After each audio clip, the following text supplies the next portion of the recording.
Welcome back. Thank you very much for staying with us. Now, as the country celebrates 30 years of democracy, universal access to healthcare remains a challenge. The Department of Public Service and Administration has hosted its breakfast series, speaking with stakeholders from the public health industry, with the National Health Insurance topping the agenda. Access to basic healthcare for the majority of South Africans remains a struggle. The sector battles with human capital shortages, old infrastructure and a lack of funding, with the NHI seen as the answer to many of the problems. The Gauteng Health MEC says public healthcare has vastly improved in the last 3 decades.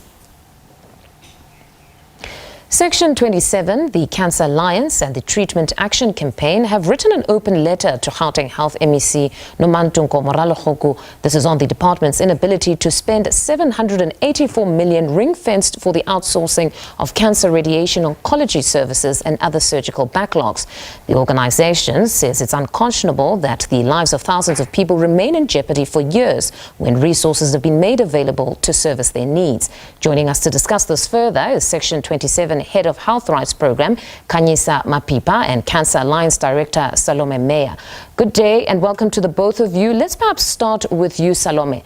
In the open letter to the MEC for Health, you detail a very worrying situation of a year-long delay in providing cancer patients with the much-needed radiation oncology treatment, even though the money has been allocated. Just take us through the timeline of the communication with the department, because you were on this matter as far back as 2020. Correct. So the timeline is as far back as 2020, where we have been communicating with the said health department about the radiation oncology services, starting only at Charlotte and then it expanded to other services as well, meaning the Steve Biko. And in 2022, we did a protest march in which we then handed over a memorandum specifically actually indicating the exact quantum of the problem of 3,000 patients that are on a backlog list for radiation oncology, and that is due to the fact that there's not enough equipment, there's not enough staff, human capital to actually manage this. And then therefore there was a task team that was assigned to actually start dealing with this, through which we started negotiating with the department. And through that negotiations, the actual allocation of 784 million happened. And thanks also to the very sturdy work of our co-partner in this Section 27, to bring this to the department and Treasury. And then all of a sudden, nothing happened, very little communication. In fact, all communication broke off. And then the department advertised a tender, which was again outside of the agreement of collaboration in how to actually solve this problem. Because one needs to distinguish between the backlog and current patients. Those are two different things. No, it's quite worrying. Khanyisa, let's rope you in here. So as Section 27, you joined this fight. Just talk us through perhaps that distinction. We have a backlog here, 3,000, and it's even worrying because even that 3,000, there's a problem that there are no proper updates insofar as the number of people there. Can you just talk us through Section 27's role in all of this? So we were advised of this matter by Cancer Alliance back in 2022, and our role initially was to advise Cancer Alliance as a member of the task team in terms of their rights as well as the rights of patients, given that at that point the negotiations with the Department of Health were steadily going nowhere. The task team met a total of 8 times since its inception, and at that point Cancer Alliance had made a number of recommendations to the Department of Health in its capacity or in its role as a member of the task team, which was mandated to help the department to solve the cancer crisis. And I mean, these negotiations and these recommendations ranged from working the machines overtime, paying people overtime to work overtime, opening the facility for longer hours, and all of these recommendations were shut down. What seemed to be the only thing that was viable, according to the department, was the temporary outsourcing of these services, specifically for this portion of the list that we call the backlog list. So these are the patients that are outside of the time period of having to wait. So, I mean, all patients have to wait for services, and that's what you call the waiting list.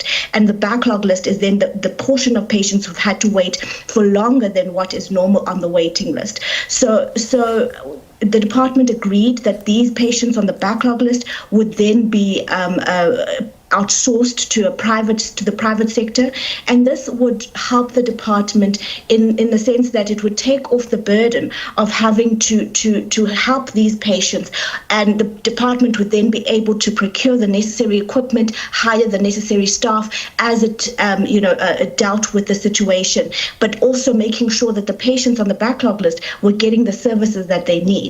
And this was the arrangement.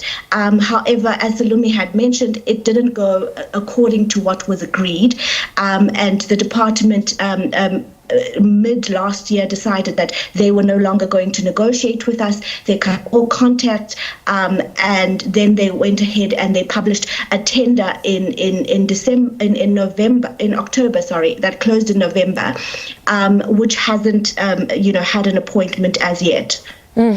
Salome, to bring you back in here, we just throw around the name backlog. When we talk backlog here, we're not talking about a backlog maybe to collect your passport.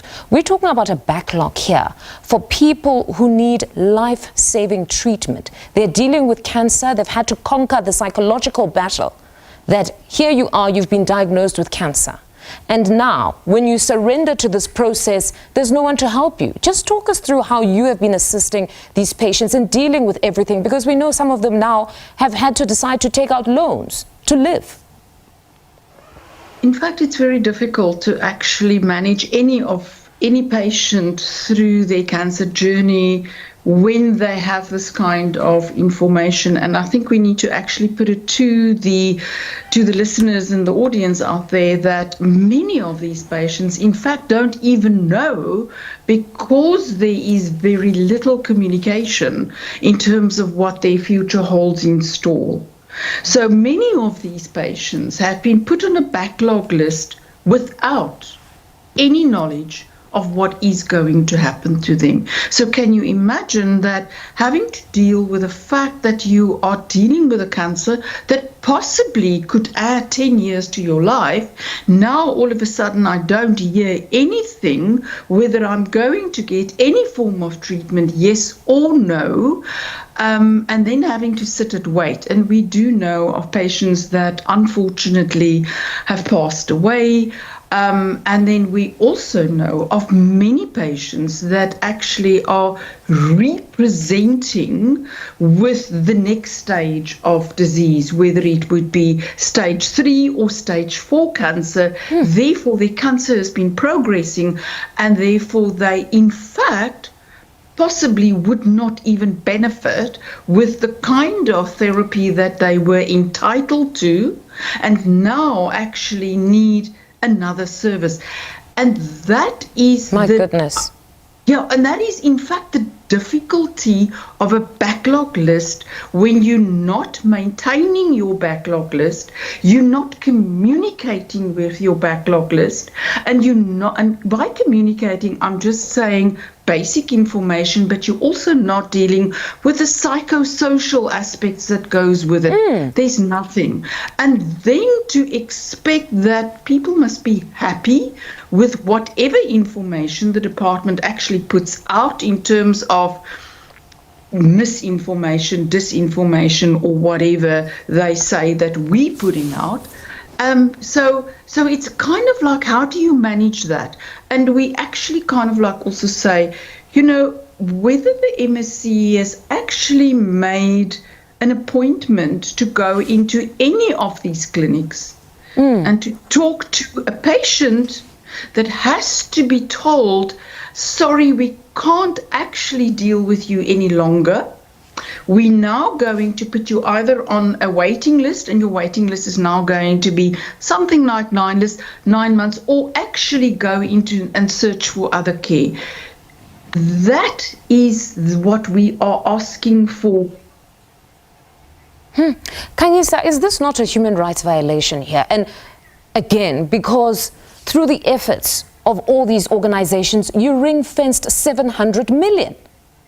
Yeah. Yeah, no, indeed it is. It is a human rights violation, and one of the cruelest forms. And it actually just doesn't make sense to us as well, because it's not only just a matter about the patients, because the department actually could be helping itself here if it were to assist these patients and push them out of the system by giving them the services, because then they wouldn't have to go back and get then go back to step one, because now they've gone into a different stage of the cancer, or their cancer has reoccurred, and then the department is then incurring more costs that way. So just by the sheer fact that they're delaying, they're causing harm not only to the body of the patient, because the patient now has to go through more therapy, more surgery, more chemotherapy. They're also causing harm to the mental state of the patient, but also to the family of the patient. I mean, some of the patients that we've been working with are mothers, single mothers with children as young as 4 years old, who have absolutely no idea if they're going to make it to the end of the year. And yet money that has been allocated by the Department of Treasury is sitting in the coffers of the Department of Health, and nothing is being done with it. Now, fortunately, we have reached out to the department because we want to get to the bottom of this. We've reached out to them. They've indicated that they will be responding soon. So we do expect a comprehensive response where they'll come here to give us, as you say, Salome, that they're saying you are spreading misinformation. So at least they'll come and give us the information at their disposal. But ladies, thank you very much to the both of you for joining us this evening. That's Section 27 Head of Health Rights Program, Khanyisa Mapipa, and Cancer Alliance Director, Salome Meyer.